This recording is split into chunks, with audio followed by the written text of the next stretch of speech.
James Gunn has taken to social media to reveal his Chapter 1 of DC films. It's official. The list is quite expansive, so we'll just do a quick rundown of the announcements. But there were a couple things that James Gunn wanted to address before getting onto his list of projects. He's saying that the biggest goal for the new DCU is to have everything connect better. This means actors crossing over to other DCU projects will be consistent with other ones. As for shows like Teen Titans Go or films like The Batman 2, there will be a new attached term for those projects. James Gunn and Peter Safran will dub outside DCU projects as quote-unquote Elseworld. This will be a way to string the DCU world into a century story and plot. The chapter title will be Gods and Monster. This means most of Chapter 1 will focus on stories revolving around gods and monster figures in the DCU. This also ties in with the projects that are still ongoing. Movies like The Flash, Aquaman 2, Shazam 2. These are all projects that are perfectly tied in with the gods and monsters aspect, so I think this all coexists pretty well. He also claims that the Blue Beetle ties in with the same world as Aquaman 2. My question remains is where does Aquaman 2 and Blue Beetle fit? Because those two films will be taking place after the Flash movie,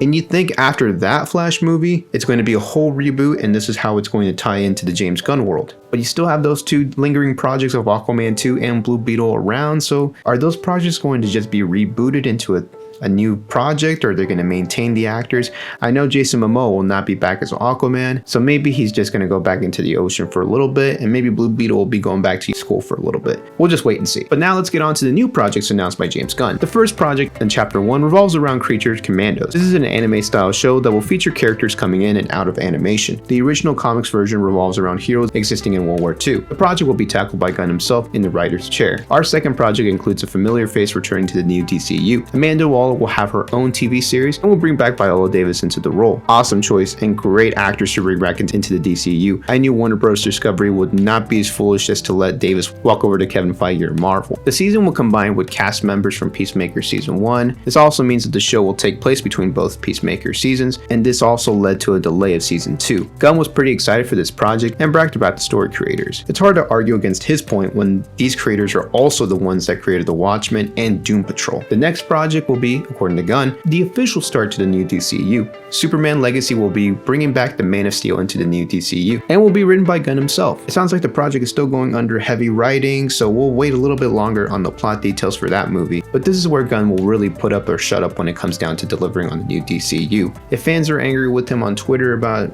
cutting off different projects from the past, and they go to the movie theaters and Superman Legacy is an absolute hit, the past will be the past in their eyes. I am excited for this project, and based on the picture that James Gunn used in the official video, it might be a return to humble beginnings for the Man of Steel. Superman Legacy will be in theaters July 11th, 2025. Next project by Gunn is even more exciting as a Green Lantern fan. Lantern will be an HBO television project revolving around two specific members of the Lantern Corps. The show will also sprinkle in other Lantern members, but the show will revolve around Jon Stewart and Hal Jordan. Both are popular Lanterns from Earth and will no doubt be big upcoming TV roles. James Gunn also dubbed the show as a terrestrial-based TV show, so I wouldn't expect too much space traveling. Rather, I think this film will explore both characters' origin and their motivation in joining the Lantern Corps. The show is going for a space cop true detective feel, so I'm pretty pumped for it. The show will also be very significant since it will introduce the first major threat to the DCU world. Gunn's next project is The Authority. This is a passion project from James Gunn and will feature characters from the marvelous Wildstorm Productions. This film in the DCU will revolve around a group of heroes that take whatever risks are needed to preserve the world. These characters are expected to directly interact with the existing DCU characters and the world. This honestly would be a cool wildcard film for James Gunn to tackle. After all, the man made the Guardians of the Galaxy a bigger deal and has no issues introducing new teams into the main screen. This will be a cakewalk for James Gunn. I'm pretty excited to see it. Paradise Lost is the next project and will bring the world of the Amazons into the DCU. The islands of Themyscira is also home of Wonder Woman. Gunn explained that this show's tone will be almost like Game of Thrones, but with characters from the Paradise Islands rather. There's expected to be some political and ideological clashes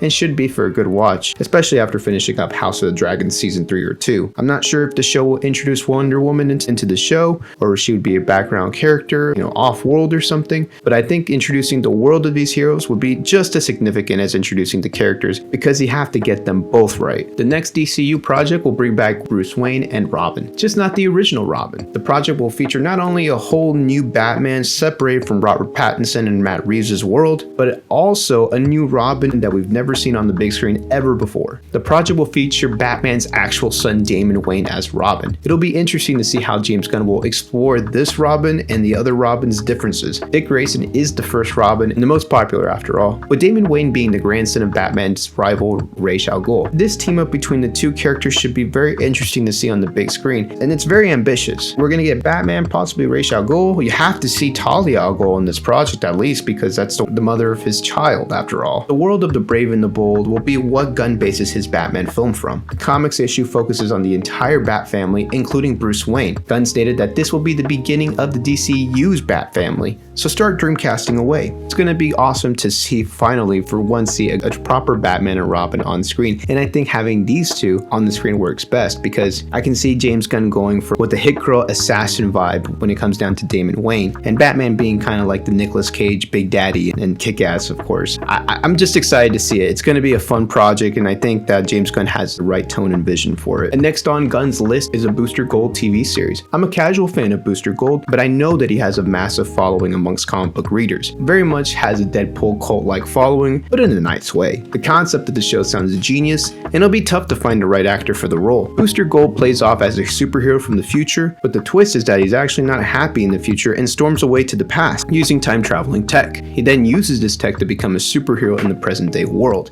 This TV series will work well in the world of comedy and satire too. It'll be interesting to see who they get to play as Booster Gold, because you have to be a good blend between satirical but also very serious when it comes to Booster Gold. The guy is really trying to be a good person, but it's just that he's not really good at it, and you kind of see him face that daily struggle, and I think James Gunn's going to have fun with this project as well. The next project will introduce Supergirl for the first time to main screen audiences since that 80s UK film. And Gunn chose to use the Woman of Tomorrow's story as the frame for his Supergirl film. The story will follow Kara. She faces a sad and gruesome childhood. Clark Kent got to live on a farm with humble and loving foster parents, but Kara's life was very different. Everybody around her was suffering, everybody around her died, and she was stuck on kryptonite for almost her whole life. It's just a terrible way to grow up. I like James Gunn exploring darker themes within the DC Comics world. I think this was one thing that will differentiate it from the MCU. I also appreciate him going in new directions and tackling more ambitious projects overall. Another ambitious project from Gunn would be a Swamp Thing project. Gunn never clarified on the video if this was going to be a TV show or a film, but the possibility of Swamp Thing sounds really good already. Gunn will tackle one of, if not the darkest characters amongst DC Comics. Swamp Thing is expected to be separately set from other DCU projects, but will feed into stories of other projects in the overall world. Swamp Thing unfortunately has had a troubling past and history being cancelled. I think this is a character that DC has neglected. This is a character that has such high potential on a TV or even main movie role. The immense power that he has, you just can't hide that, and I think James Gunn tackling this in chapter 1 is ambitious, but I also think it's something that James Gunn's not really scared of, because you just look at his overall credentials in the past. I mean, Groot's become so iconic, so honestly I'm just overall impressed by chapter 1 of Gunn's new DCU direction. Before we finish off this video, I would like for you to give this video a thumbs up and hit that like button if you can. Drop a sub, leave a comment, and hit that bell so you don't miss any videos coming up. It's great to have cool and unique DCU projects to theorize and discuss over, rather than talk about the controversy around actors or the projects or whether some actors are in or out. I'm just happy to be talking about future projects for DC. Gunn has tackled a lot of the main corners of the DC world while adding his own ambitious projects and vision. Superman, Wonder Woman, Batman, Green Lantern, Supergirl, Booster Gold, you all have it in there, whether it's in the characters themselves or the world that they exist in. The foundation that he's trying to lay for chapter 1 is there. I'm also glad that James Gunn distanced his world from other existing DCU projects. Labeling them as Elseworld will be helpful for, content creators like myself. The Batman by Matt Reeves deserves a proper trilogy, and I think that Warner Bros. Discovery will allow that, and James Gunn is going to be hands-off, totally off that project as well. I think that the title Gods and Monster also works very well because it fits into the DC language when describing their heroes. Some are godlike in powers, and others are monster-like in their appearances. It'll be fun to see how James Gunn tackles on this ambitious chapter 1. Sounds like the first big DCU threat will be revealed in the Lantern series, but no big Justice League or big team-up is planned for chapter 1 as of now. I think chapter 1 works well in introducing the new heroes of the DC world. Chapter 2 will bring the threat and challenges for all of our heroes. Chapter 3 could could be a team up and an overall end to the first group of heroes in the DCU, and maybe into the formation of the proper Justice League that we know in the comic books. But let me know what you guys think of James Gunn's announcement and Chapter 1 of DCU. I'm very excited and hopeful for the future of DCU, but let's settle it in the comment section below. I appreciate you dropping by and watching this video. If you haven't dropped a like, go ahead and drop it now. Leave your comments below, and also click on some videos here on the right side of your screen just to check out a little bit more of my videos here on YouTube. Thanks for watching and have a good one.